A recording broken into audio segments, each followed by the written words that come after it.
the awful feeling that someone resents you, but they don't admit it or they won't admit it.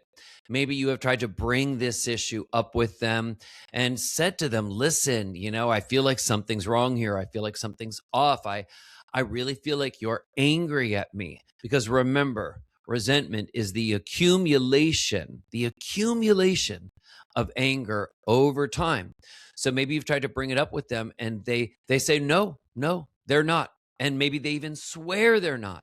But deep down in your heart of hearts, in your soul, in your spirit, you really believe they are resentful. So here is the first question to start with when you're in this situation where you feel like they resent you but won't admit it. Ask yourself the most basic question in the world. Do they have any good reason to resent you for something? Do they have, if they were resentful, just imagine if they were, would they have any good reason? Now, sometimes somebody could feel resentment for something that is a one-time major event. Maybe someone does something and it was so significant. This is a one-time behavior that could cause resentment in another person. Did you engage in such a behavior? Another part of that question, have you engaged in any kind of pattern of behavior, a pattern over time? Things that have chipped away at the well-being of your relationship, whatever it may be, a family relationship, a romantic relationship, a friendship. Is there anything that you have done as a pattern of behavior over time to chip away at the integrity and the safety of this relationship that could cause resentment? One way to think about this is if you polled 100 people, let's say, and said, listen, this is something that I've been doing as a pattern over time, would most people start to feel angry, bothered, or resentful? Or if I engaged in this one-time major behavior, if I polled 100 people, would 100 people, or most of them, probably be pretty upset or resentful as a result of it? So see, sometimes you can find yourself in such a position of going to that other person, whether it's a family member or, could be a romantic partner, anyone, and going to that person and asking them, are you resentful towards me? Please tell me you're angry. I know you're angry. I can see it in your eyes. You are depending on certain words that they say to tell you that it's true. But sometimes you don't need that. Sometimes you don't actually need the words to know that. If you can do what I suggested, which is to use that mental exercise of, is there something I've done one time or as a pattern? And would most people, if you asked them, feel upset or resentful about that? Well, there is information that you need to deal with. Is the individual in your life that you may be thinking about, are they resentful?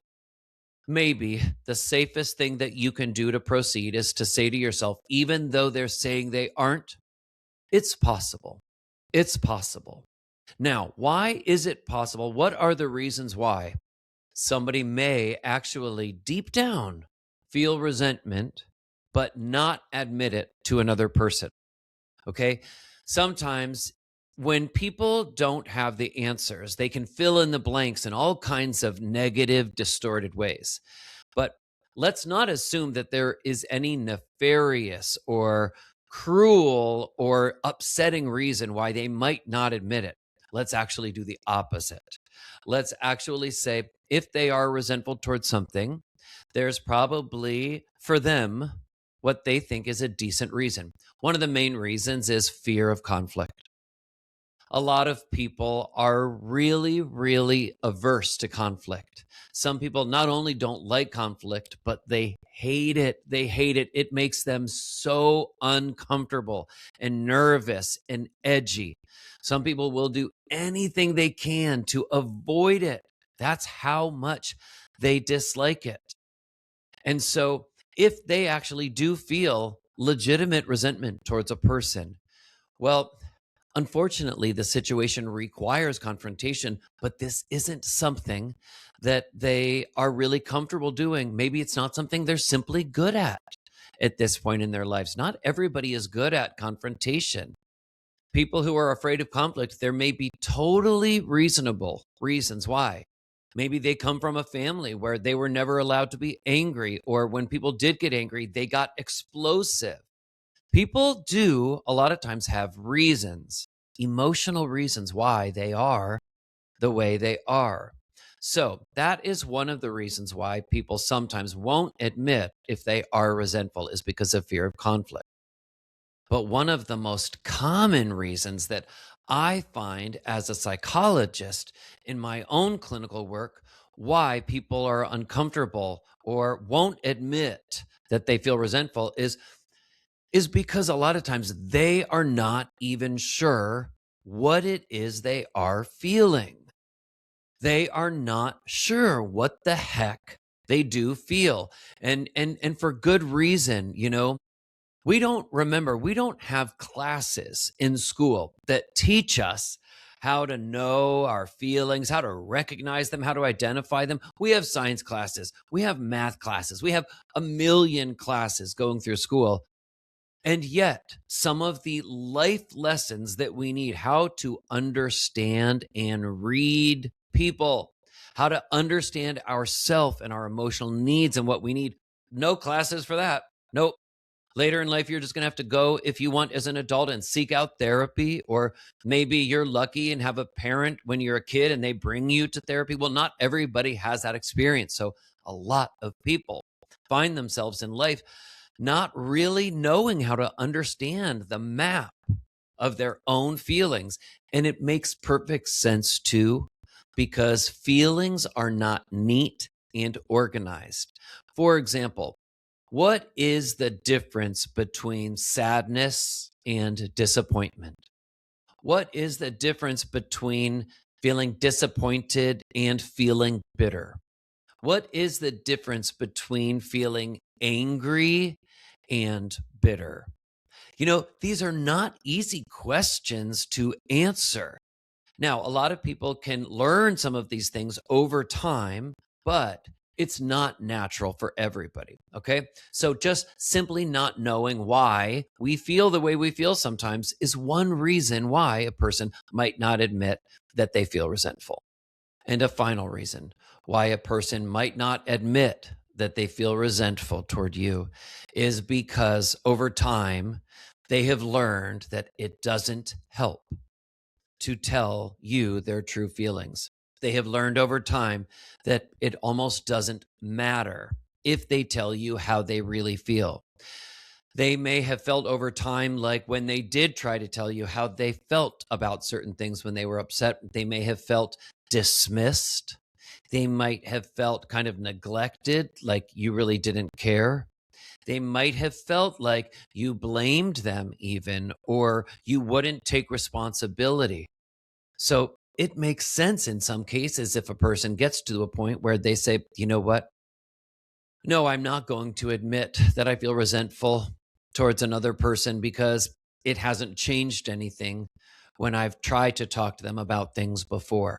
And when I said that this is a very serious reason that I wanted to talk about, it's serious because you probably have a sense of what can happen to the quality of a relationship when people stop being honest about how they feel, and it is the quality suffers. It can feel like a sinking ship.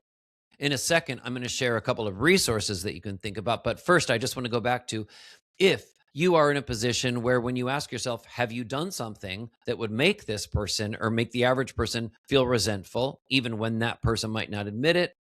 Well, what about if you were in a situation where you can say, no, I actually am not aware of anything that I have done that most people would feel resentful about?